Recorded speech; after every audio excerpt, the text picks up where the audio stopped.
Gabriella and welcome to Gabbing with Gabriella. Today I'm joined by Theresa, the Long Island medium. Hi Gab, nice to meet you. Pleasure. Hi. So how did your show get started? Well, the show came about, a very good friend of mine always told me for years that I was made for television. And her sister happened to work as a producer on TRL. So once TRL ended, she got married and she approached me about wanting to do a television show. So with her and it was Courtney Mullen and Jonathan Partridge, who now is the showrunner for Long Island Medium.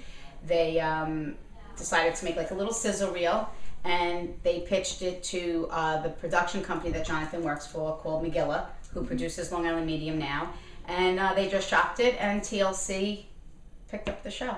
So what were you doing before the show? I was just reading clients as a medium. I was reading at least 3 to 4 clients a day, 3 to 4 days a week.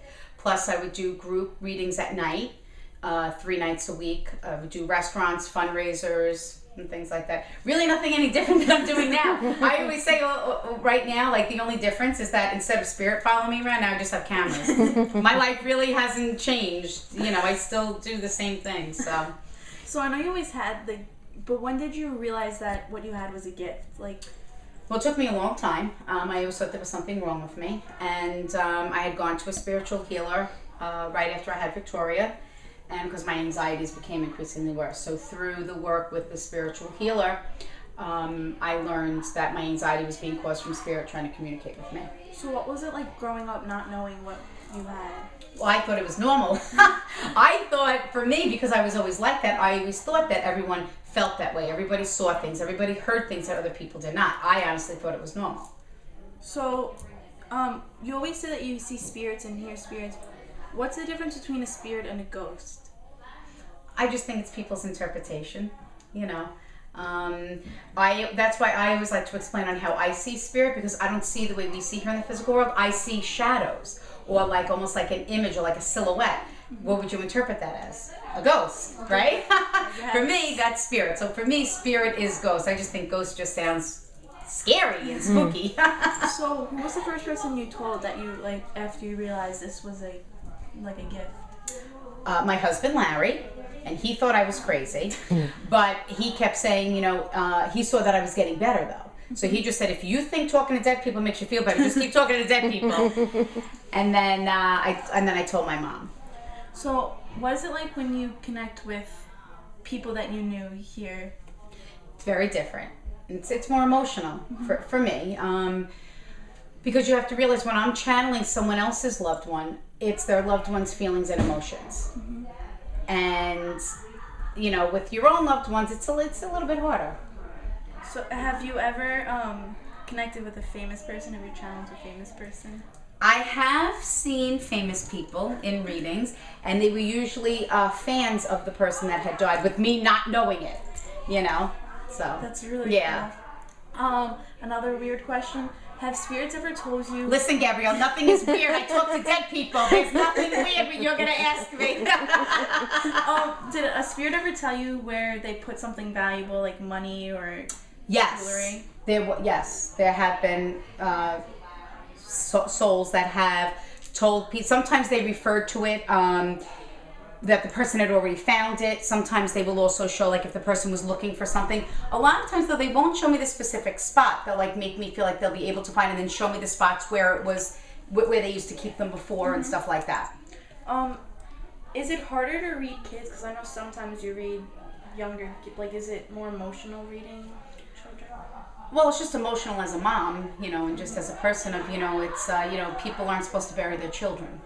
But interesting enough, that's actually a very good question, Gabby, because my gift has taken me in a very different... I believe everyone has amazing, beautiful gifts here in the physical world. It depends on what we choose to do with them. And my gift has taken me in a direction where I happen to work with a lot of people that have lost children. And people ask me, why do you think that is? And I really just think it is because I allow them to show that personality. I want them to show expression. I want them to show that personality and what it was like for them before they died, or if they were very, very sick. And, and I always just say, this isn't about me. And it's not even about people believing in what I do. I really don't care if people believe in what I do. It doesn't bother me. I respect it. It's about us knowing that there is more to life and that our loved ones are still with us. That's why I do what I do. So do you believe in heaven? Absolutely.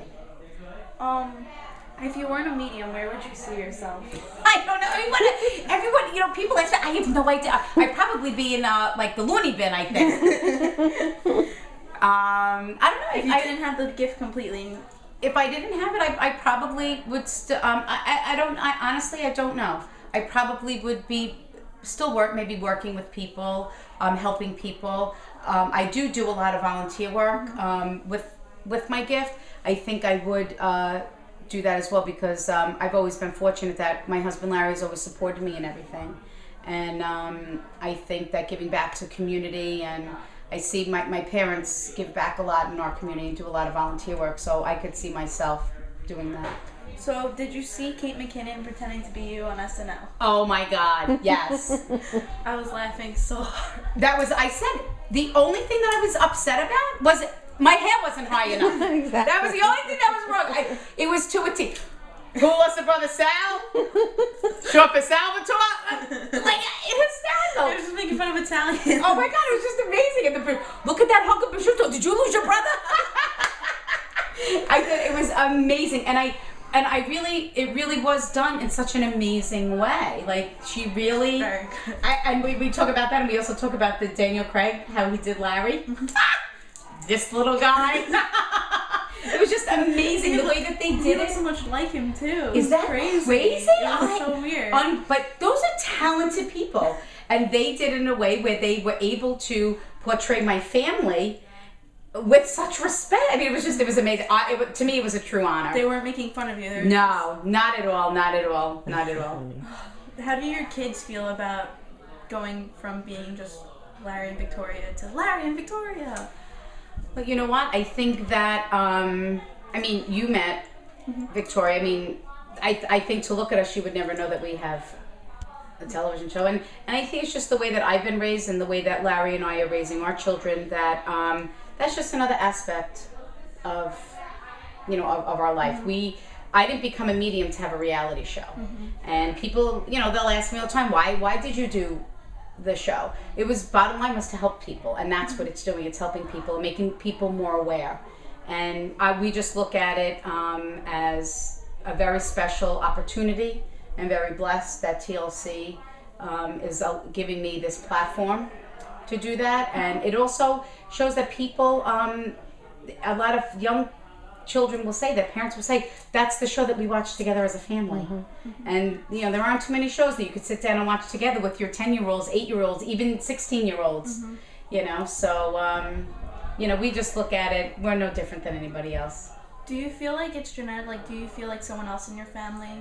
Yes. I believe gifts. I believe each and every one of us have spiritual abilities, just depending on the level of being able to communicate and how it's nurtured is different. And I do believe that there are people in my family, not just even in my immediate family, just that have the gift or intuition and knowing. You ever get that gut instinct? Yeah. Or that's a gift. That's spirit. That's, you're being guided. Whether if you want to call it God, a higher power, your grandmother, whoever it is, it's somebody guiding you. And that's the whole point of why I do what I do. What a perfect note to end off on. Okay, thank you. Thank you. Pleasure to meet you. Good luck to you. Thank you.